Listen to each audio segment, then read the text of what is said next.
Hello everyone, welcome back to আসফিস kitchen. আজ আপনাদের সঙ্গে শেয়ার করব কিভাবে শীতকালীন হরেক রকম সবজি দিয়ে সুস্বাদু চাইনিজ সবজি নুডলস তৈরি করে নিতে পারবেন।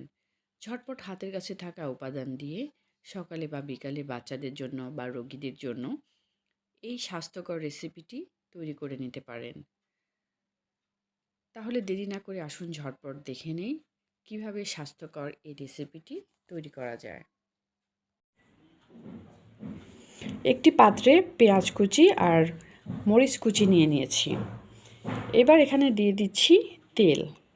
যেহেতু স্যুপ রান্না করব, খুব বেশি পরিমাণ তেল আমি ব্যবহার করব না, 1 চামচ পরিমাণ তেল। আর এখানে সবজি দিয়ে দিচ্ছি একে একে বাঁধাকপি কুচি, আর সঙ্গে দিয়েছি ফুলকপি কুচি ছোট ছোট করে, গাজর ছোট ছোট করে গ্রেট করে নিয়েছি, দিচ্ছি বেবি কর্ন অর্থাৎ ছোট ভুট্টা কুচি করে নিয়েছি, লেটুস পাতা। এখন একটু ফ্রাই করে নিব। যখন একটু সফট হয়ে আসবে তখন আমি এখানে বাকি উপকরণগুলো দিয়ে দিব। আর স্বাদ মতো এখানে দিয়ে দিচ্ছি লবণ। সবজিগুলো যখন ভাজা হয়ে আসবে, কিছুটা সফট হয়ে আসবে, তখন আমি এখানে পানি দিয়ে দিব। এই পানিতে স্যুপ তৈরি হবে, যার জন্য পানির পরিমাণটা একটু বেশি দিতে হবে। আমি এখানে 3 গ্লাসের মতো পানি দিয়ে দিয়েছি। আপনারা কয়জনের জন্য স্যুপ তৈরি করতে চান এবং কতটুকু সবজি দিয়েছেন সেই অনুযায়ী একটু বাড়িয়ে বা কমিয়ে দিতে পারেন। এখন ভালো করে স্যুপটাকে আমি সেদ্ধ করে নিব। এর জন্য পানি দিয়ে হাই হিটে 10 মিনিটের মতো সিদ্ধ করে নিচ্ছি।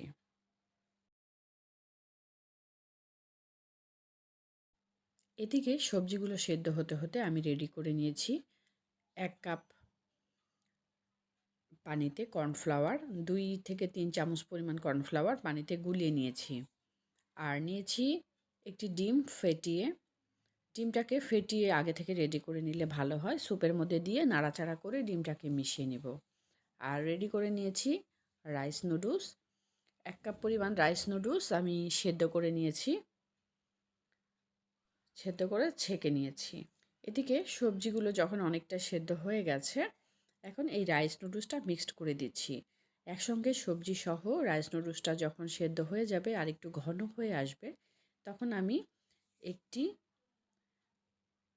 নাড়ুনির সাহায্যে ভালো করে মিশিয়ে নিব, যেন ব্লেন্ড হয়ে যায়। এবং যেহেতু আমি এটা স্যুপ তৈরি করব, মিশে গেলে আমাদের টেস্ট আরও বহুগুণে বেড়ে যাবে এবং সবজিগুলো ভালো করে স্যুপের সাথে মিশে থাকবে।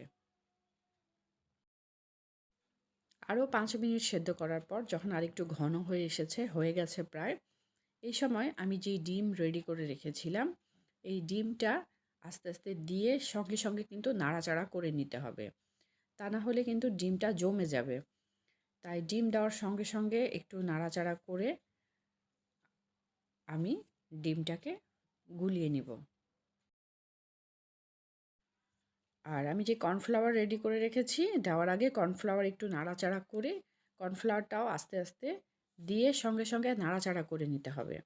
এই ডিম এবং কর্নফ্লাওয়ার 2টি উপাদানই কিন্তু নাড়াচাড়া করে মিশিয়ে নিতে হবে। তা না হলে কিন্তু জমে যাবে এবং আপনার রান্নাটাই পারফেক্ট হবে না। এবার আরও 5 মিনিট রান্না করে আমি চুলা থেকে নামিয়ে নেব। ঘনত্বটা চেক করবেন নামানোর আগে, যে খুব বেশি পাতলা নাকি খুব বেশি ঘন হয়েছে। তারপর আরও 5 মিনিট নাড়াচাড়া করে নামিয়ে আমি একটি পছন্দ মতো ডিশে সার্ভ করে নেব।